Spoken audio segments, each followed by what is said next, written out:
Olá pessoal, estamos de volta aqui para falar sobre mais um conceito relacionado à gestão de risco dentro da nossa coleção de vídeos curtos, que traz aí para você conceitos amplos e iniciais, né, para que você já possa aplicar na gestão de risco dentro da sua organização. Seguindo aí na sequência da gestão de riscos que a ISO 31000 preconiza, a gente chega agora numa etapa crucial que é a do tratamento do risco. Vocês vão lembrar que no vídeo anterior a gente falou sobre a avaliação, que é aquela que decidia o que fazer, ou seja, aceitar o risco como ele estava, tratar o risco ou então aprofundar a investigação. E assumindo que a decisão tomada foi a de tratar o risco, quer dizer, ele está num nível em que eu não posso aceitá-lo como ele se manifesta nesse momento, eu passo agora a decidir como eu vou fazer esse tratamento, o que eu vou fazer para reduzir esse risco ou, né, numa situação mais drástica, eliminar o risco, apesar da gente saber que isso é um pouco mais raro de acontecer, mas é uma das possibilidades, é um dos tratamentos possíveis, né? Então tem uma sequência aí, tem algumas possibilidades para fazer o tratamento. Uma dessas possibilidades é evitar o risco, claro, né? Se você fez uma análise de um projeto que você vai executar e você considerou que o risco daquele projeto dar errado é grande demais, uma decisão óbvia é não seguir adiante, é parar com aquilo, né? Você evita que o risco se manifeste porque você simplesmente não vai seguir adiante com aquele empreendimento.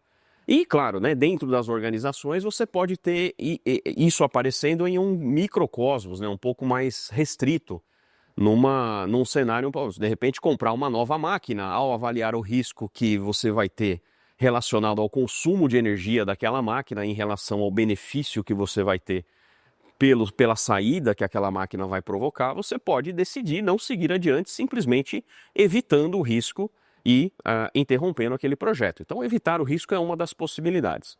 Outra possibilidade é assumir o risco, né? Em alguns casos, eu analiso aquela situação, eu vejo que tem um cenário que tem risco envolvido, mas como o benefício é bom demais, eu decido assumir o risco. A gente faz isso o tempo todo, né? Quando você decide comprar um bilhete de loteria, por exemplo, você está assumindo o risco de perder o dinheiro do bilhete que você comprou. Por que você decide fazer isso? Conscientemente, muitas vezes, nem sempre, né?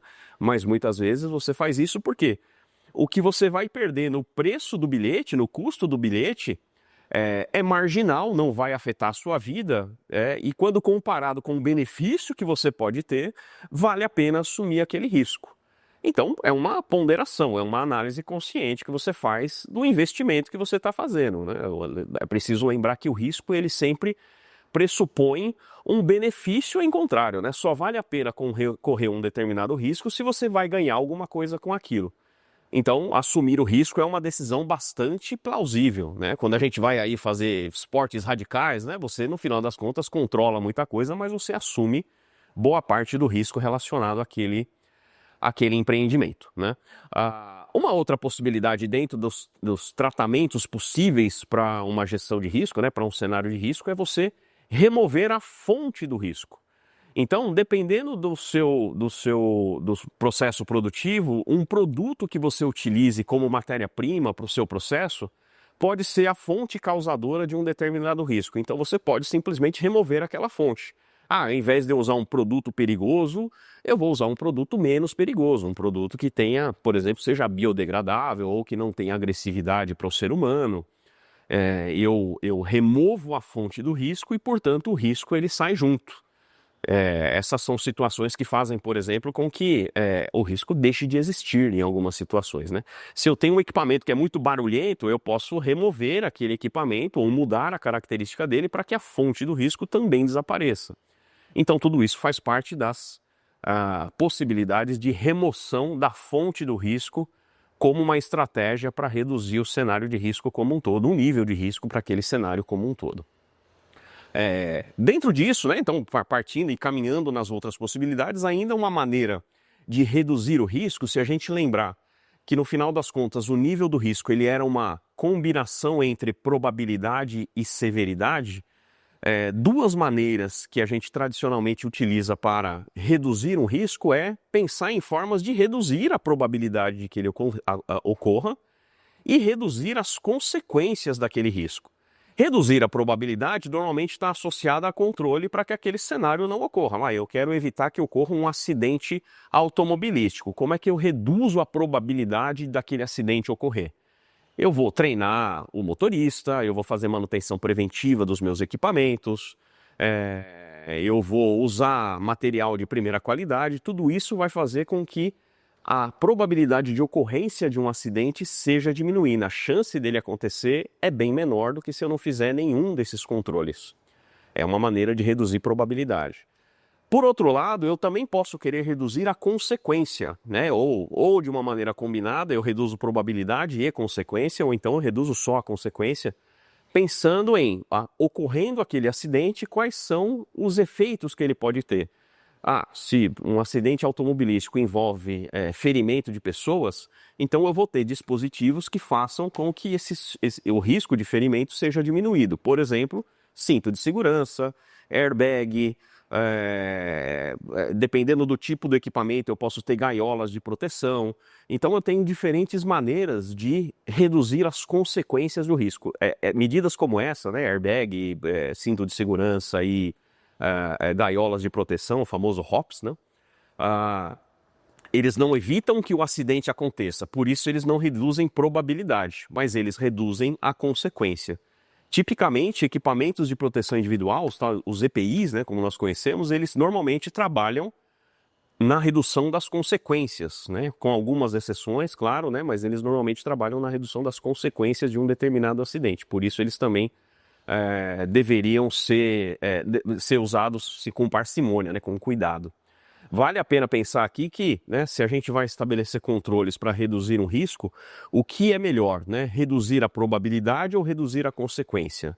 Depende do risco, obviamente, mas tradicionalmente reduzir a probabilidade tem um efeito mais interessante porque eu evito a ocorrência do cenário independente da consequência que ele possa ter. Então é muito melhor que sequer ocorra o acidente. Claro, né? Agora, se não for possível evitar, aí as consequências vão ser reduzidas por outros controles. Uma outra possibilidade para o tratamento de risco é compartilhar esse risco com alguém. De que maneira eu posso compartilhar os riscos, né? Tradicionalmente, uma organização é responsável pelos cenários de risco associados às suas atividades, produtos e tudo aquilo que é necessário para que aquela organização funcione. Mas um dispositivo possível é fazer um seguro, né? Quando você faz um seguro para um investimento, para o transporte de uma carga, para a sua frota de veículos, na prática o que você está fazendo é compartilhando o risco de ter uma perda financeira grande com uma empresa que é especializada nisso e que tem o seu lucro baseado também na gestão das probabilidades, né? Ele vai receber um dinheiro para dividir contigo esse risco, mas ele espera como contrapartida que você tenha várias medidas de segurança. Ele espera que o acidente não ocorra, obviamente, então é aí que ele fatura, né? Aí que está a margem de lucro dele. Ele recebe muitas vezes para não ter que desembolsar pela baixa chance, pela baixa probabilidade de ocorrência dos acidentes, mas no final das contas eu tenho uma segurança maior de que caso aquele acidente ocorra, eu tenho como apoio uma empresa, uma organização com a qual eu compartilhei aquele risco.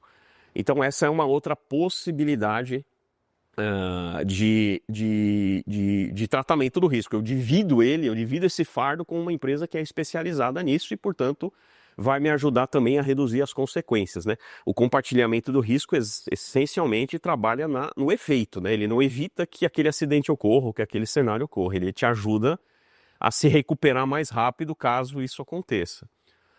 Isso tradicionalmente tem sido muito discutido e a gente viu isso muito recentemente com as tragédias climáticas. Aí normalmente as empresas de seguradoras acabam tendo um papel fundamental aí em fazer com que tudo volte ao normal depois, né? E por último, né, a última opção é reter o risco, né? Ou seja, segurar muitas vezes uma determinada situação para um momento futuro.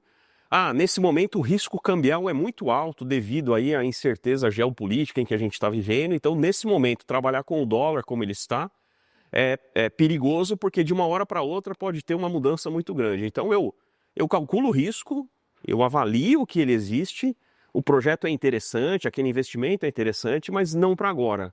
Então, eu posso reter esse risco para utilizá-lo e correr esse risco quando aquela situação se tornar mais favorável e esse risco for aceitável. Então, veja que para um determinado cenário em que eu estabeleci que eu preciso fazer alguma coisa, né, um risco foi calculado não como marginal, mas como um risco importante, eu tenho várias opções e, claro, cada uma delas tem o seu impacto, tem a sua eficácia na redução do risco, tem a sua facilidade de implantação, tem o seu custo, então isso também é um critério a ser levado em conta. Às vezes o investimento para um controle não vale a pena o benefício que ele vai trazer, então é melhor fazer um seguro para aquilo e correr o risco. Então é importante que o tomador de decisão tenha todas essas possibilidades mapeadas para tomar a melhor decisão quando surgir o momento. É isso.